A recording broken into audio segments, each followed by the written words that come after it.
I never imagined that my life, surrounded by luxury and privileges, would change so radically. To many, I was just Joana, the wife of Chusa, servant in the court of Herod Antipas.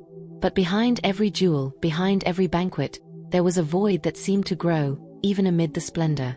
Everything changed when I met him. That man, Jesus of Nazareth, showed me that true wealth wasn't in gold or possessions, but in sacrifice and service. This is the story of how women like me, overlooked by history, upheld a movement that would change the world forever. The sunlight flooded the marble halls of Herod's court, illuminating the rich details of the golden columns and the intricate mosaics on the floor. But for me, the brightness was nothing more than a hollow reflection.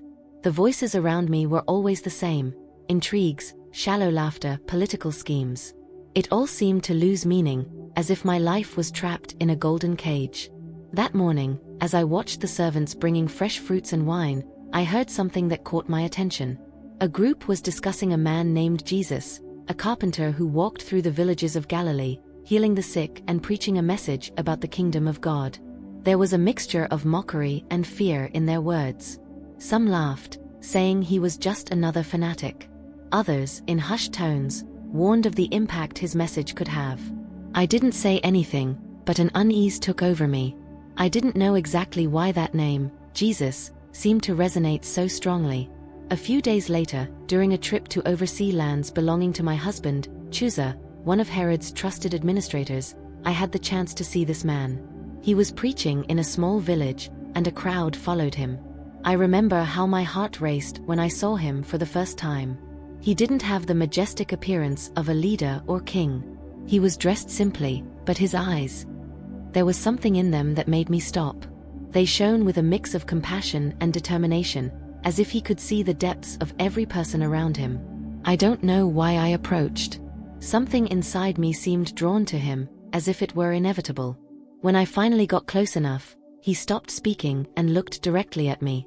I felt exposed, as if he knew all of my pains, all of the doubts I carried. Then, with a firm yet gentle voice, he said, "Your faith has healed you. Go in peace." In that instant, I felt something change within me. It wasn't just a physical sensation, it was as though an invisible weight had been lifted. Tears streamed down my face as I stood there, unable to speak.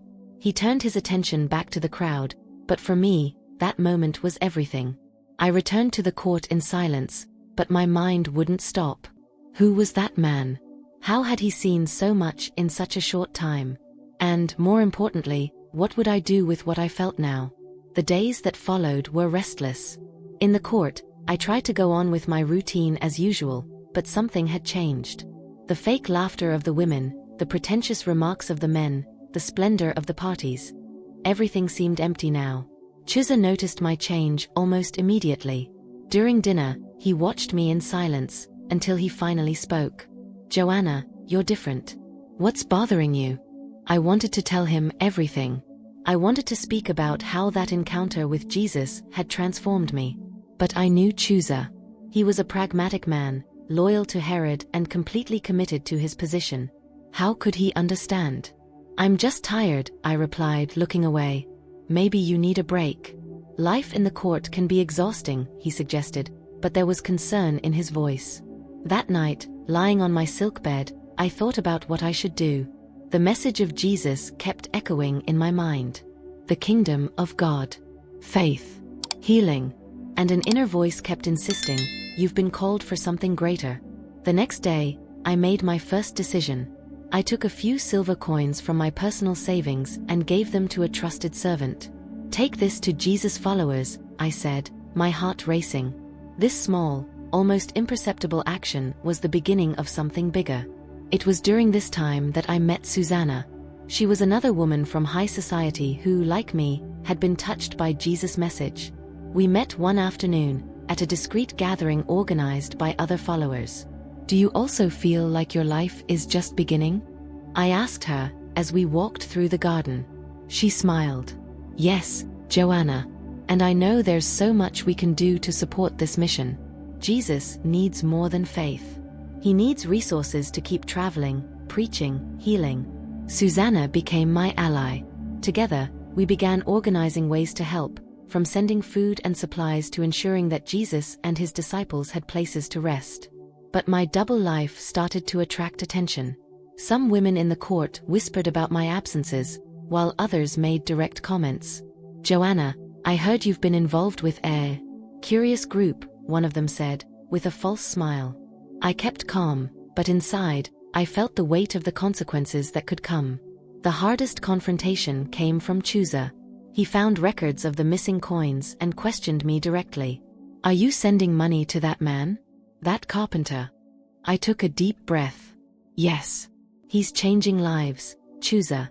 And I believe he was sent by God." He stayed silent for a long moment, his eyes mixing shock and disappointment. "Joanna, this is dangerous. You're risking everything." I knew he was right. But in that moment, I also knew there was no turning back. "If following Jesus means risking everything, then so be it," I replied. My decision to follow Jesus led me to meet women whose lives were as extraordinary as their stories of faith. One of them was Mary Magdalene. When I met her, her presence was magnetic. There was a blend of strength and fragility in her that coexisted. Her eyes held a mystery, as though she had seen the depths of the abyss but emerged with something sacred. "Mary," I asked one afternoon as we walked with the group, "how did you find Jesus?" She hesitated, looking at the horizon. "I didn't find him, Joanna. He found me." Her voice trembled slightly but soon steadied.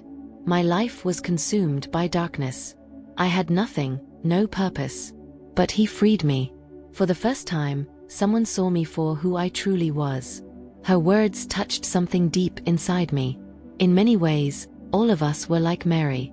We had been seen by Jesus in a way no one else could, not as our flaws or our labels, but as whole people, worthy of love and purpose. In addition to Mary, there were other women who joined our efforts to support Jesus. Susanna, my confidant, was practical and tireless. She took care of details that often went unnoticed, ensuring the travels were possible. And there were so many others, women from different backgrounds, each bringing something unique to the group. Our contribution went far beyond coins or food. We organized the journeys, prepared meals, and cared for the disciples when they returned exhausted from long travels. But more than that, we were spiritual allies, praying together and supporting one another. I remember one night when we sat around a campfire while Jesus spoke to the disciples. His voice was calm but full of authority. He mentioned how the kingdom of God wasn't just for the powerful but for the humble, for those who surrendered their hearts. I looked at Mary and Susanna, and the three of us shared a silent smile. We knew we were part of something extraordinary. But our presence in the group was not accepted by everyone. Some of the more conservative disciples questioned the role of women. Peter, though generally respectful, seemed uncomfortable at times. "Why so many women?" I heard him mutter once, as we organized supplies. Jesus, who was nearby, looked at him and replied, "Peter, these women do more for the kingdom of God than many men. What they have given of themselves is an example of what it means to serve." Those words, spoken by him, were like confirmation of our purpose. We weren't just supporting.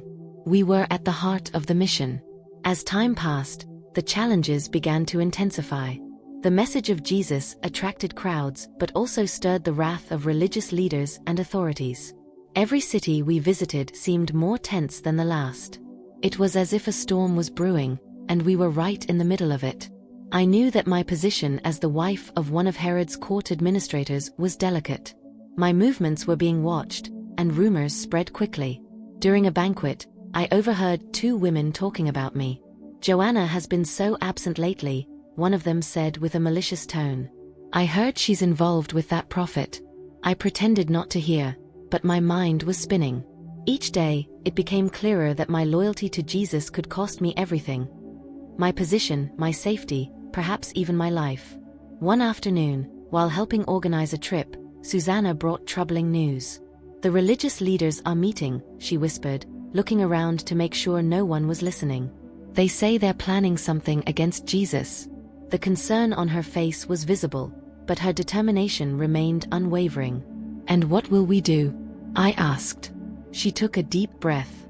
"What we always do. Whatever we can." That very day, I decided to sell a set of jewelry that was very precious to me. They were gold bracelets my mother had given me before she passed. Each piece was a symbol of my past, but in that moment, I realized I was willing to sacrifice them for something greater. When I delivered the supplies bought with the money, Peter looked me in the eyes. "This will help more than you know," he said, his voice filled with gratitude. But the weight of the choices we made didn't go unnoticed at home. Chuza, who had already grown suspicious, finally confronted me. "Joanna, have you lost your mind?" he asked, holding one of the financial records he had found. "You're funding a man who defies the leaders and is being hunted. This is treason." I looked at him, feeling a knot in my stomach. I knew I was hurting him, but I also knew I couldn't turn back. "Chuza, he is the Messiah. He changed my life. And he's changing the lives of so many others. And you think Herod will understand that?" he retorted, his voice full of frustration. "You're putting our whole family at risk." For a moment, I thought about giving in, promising I would stop. But I couldn't. Something inside me, something bigger than fear, held me back. "If this means losing everything," I said firmly, "then I'm willing to pay that price." Chuza turned away, his expression one of pain and disbelief. He didn't say anything else, but I knew our relationship would never be the same again. Meanwhile, the threats continued to grow. Those close to Jesus began to be persecuted, and rumors of betrayals spread. With each journey, we felt the danger increasing, but this only strengthened our determination. One quiet night, sitting next to Susanna, I looked up at the starry sky and asked, "Do you think this is really worth everything we're risking?" She took my hand and smiled. "Joanna, the kingdom of God is worth more than everything in this world." I knew she was right. But that didn't make the nights any shorter or the sacrifices any less painful. The rumors circulating in Herod's court became difficult to ignore. Whenever I walked through the halls, the stares lingered, and conversations fell silent.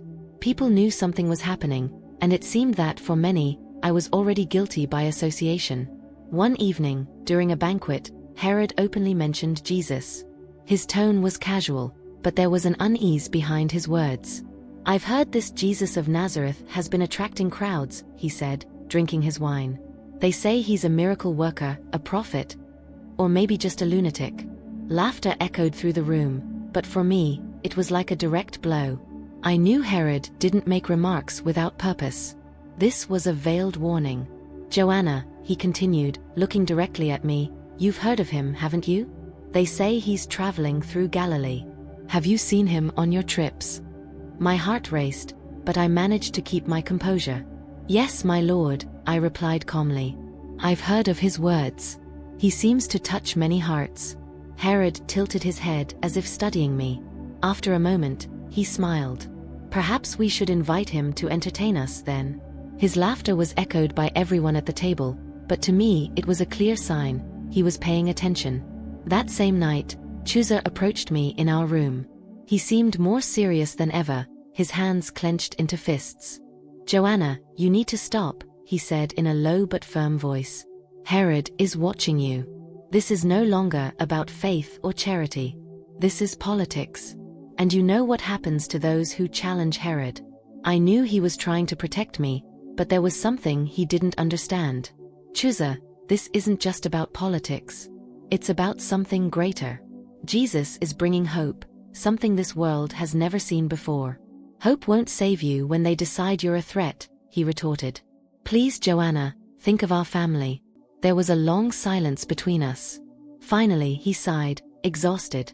"I won't interfere anymore. But know this, if something happens, you'll be alone."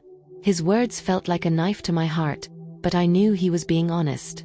He didn't understand, but that didn't change my decision. Meanwhile, the situation surrounding Jesus grew more tense. The crowds increased, but so did reports of religious leaders conspiring against him. Judas, one of the closest disciples, began to act strangely. He seemed distant, restless. Even without saying anything, we could feel that something was wrong. One night, Susanna and I discussed the growing tensions as we organized food for the next journey. "Do you feel it?" I asked. "This feeling that something terrible is about to happen?" She nodded. "I feel it. But we can't stop now. If we give up, who will continue? Looking at her, I saw the same faith that sustained me. We knew the risks, but we also knew there was no other way. The journey to Jerusalem was different from all the others. From the start, there was a heaviness in the air, as if every step we took was leading us towards something inevitable. Jesus seemed calm, but his words had become more direct, more urgent. He spoke about sacrifice, about what it truly meant to serve the kingdom of God. I decided this would be my greatest effort. I used the rest of my savings to organize supplies. I bought food, clothing, and even a small tent for the disciples. When I delivered the supplies to Peter, he gripped my hands tightly. "Joanna," he said, his eyes filled with gratitude, "you can't imagine how much this means to us. You're sustaining this mission with your heart." His praise touched me, but I knew it was little compared to what Jesus did daily. The road to Jerusalem was long and exhausting. We walked for hours under the scorching sun, stopping only for brief rests. Each village we passed was filled with curiosity and tension. Some came to hear Jesus, while others whispered among themselves, casting suspicious glances. I stayed close to the other women, mainly Susanna and Mary Magdalene. Our presence in the group was a mix of defiance and hope. We knew that many didn't accept women traveling with Jesus, but he never treated us as less important. On one particularly quiet night, I sat near Jesus while he rested. There was so much I wanted to ask, but I didn't know where to begin. Finally, I gathered the courage. "Lord," I began hesitantly, "do you know what awaits you in Jerusalem?" He looked at me, his eyes filled with compassion. "Yes, Joanna. But this doesn't worry me. The kingdom of God is not of this world. What is to come is necessary." His words brought me a strange mix of comfort and pain. He knew, and yet he continued. His courage was something I had never seen in anyone. When we finally approached Jerusalem, the tension reached its peak. Jesus asked for a donkey to enter the city, fulfilling the ancient prophecies. We organized the triumphal entry, and it felt like witnessing something sacred unfold before our eyes. People placed palm branches on the path, crying out, "Hosanna! Blessed is he who comes in the name of the Lord." For a brief moment, it seemed like the world recognized who he was. But for me, there was unease. Even while everyone was singing, I felt we were on the brink of something tragic. That night, as we prepared to rest, Mary Magdalene approached me. "Do you feel it too?" she asked, her voice low. "Yes," I replied, looking up at the starry sky. "But I know we are exactly where we need to be." And deep down, I knew this journey to Jerusalem was the beginning of the greatest sacrifice we would ever witness. The days following our arrival in Jerusalem were like a whirlwind. The crowds that had welcomed Jesus with cries of Hosanna soon scattered, and the atmosphere of reverence gave way to whispers of conspiracies. The streets seemed quieter, as if the city were waiting for something terrible. Shortly after the triumphal entry, I heard reports that the religious leaders were meeting in secret to plan how they would capture Jesus. The tension was almost tangible, and the threats seemed to approach with each passing hour. One night, while we rested in a small house on the outskirts of Jerusalem, I noticed Jesus was more introspective than ever. He spoke of betrayal and suffering, but also of hope and the ultimate victory. There was a sadness in his eyes, as though he carried the weight of the entire world on his shoulders. Then it happened. Judas, one of Jesus' closest disciples, disappeared. When he returned, his eyes were different. He avoided looking at anyone. Something inside me knew that he had done something terrible. Not long after, Jesus was captured in the Garden of Gethsemane. I was with Mary Magdalene and Susanna when we received the news. Mary, always so strong, collapsed in tears. Susanna gripped my hand so tightly it almost hurt, as if trying to anchor herself in something. "This can't be happening," said Mary, her voice hoarse with emotion. I wanted to console her, but the truth was my own heart was shattered. I couldn't believe that the man who had healed so many, who had brought so much light into the world, was being treated like a criminal. The next morning, he was brought to trial.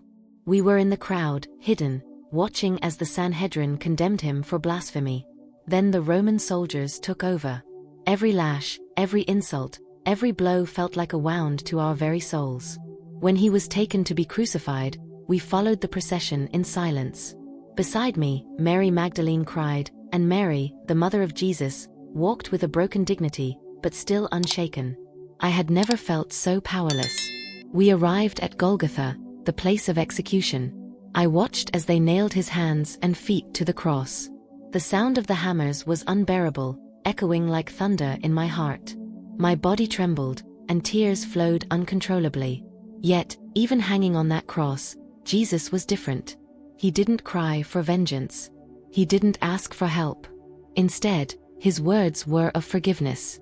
"Father, forgive them, for they know not what they do." Those words pierced my heart. How could someone offer forgiveness in the midst of such pain? When he finally expired, the earth seemed to mourn with him. The ground shook, and the sky darkened. I looked at Mary Magdalene, and she looked at me. We didn't need to say anything. We felt the same, an overwhelming emptiness. I thought it was the end. After the crucifixion, the following hours and days were like a fog. We were all in mourning, but we knew there was still work to be done. Jesus had been hurriedly buried, and we, the women, decided we would care for his body. On the morning of the third day, Mary Magdalene, Susanna, and I prepared the oils and spices. We walked to the tomb in silence, our emotions swinging between grief and determination.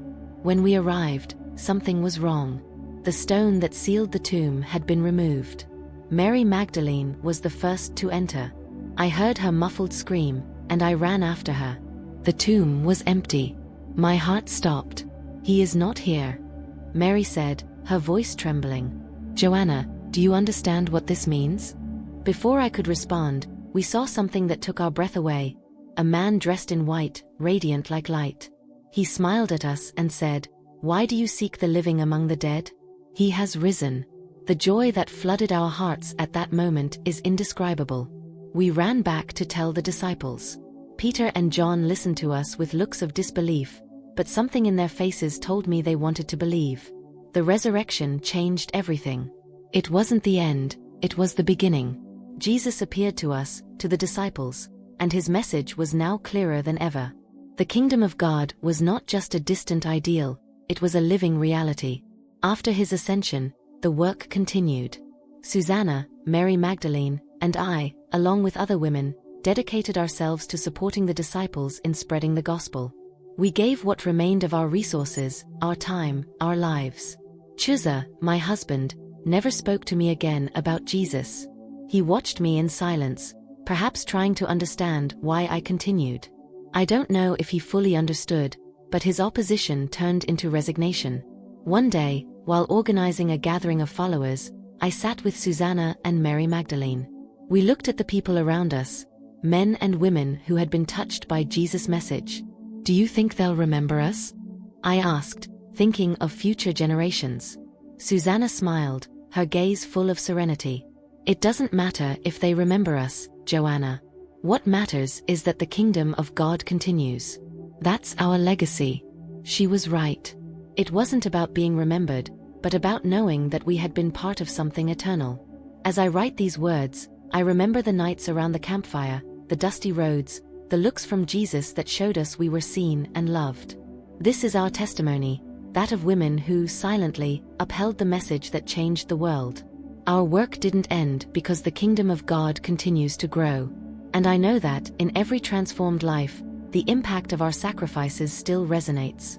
If the story of Joanna and the women who supported Jesus inspired you, imagine how much more your faith and courage can grow by diving into the lives of other extraordinary women of the Bible. Our ebook, The Virtues of Women in the Bible, Timeless Lessons from Modern Life, is your next step toward a life of renewed purpose and unshakable hope. Discover how women like Hannah, Esther, Ruth, Abigail, and Mary navigated life's greatest challenges with wisdom, love, and perseverance. Virtues you can apply in your own journey today. Simply scan the QR code on the screen or click the first pinned comment to get instant access to this empowering resource. Let these timeless lessons guide you to a future full of joy, faith, and fulfillment.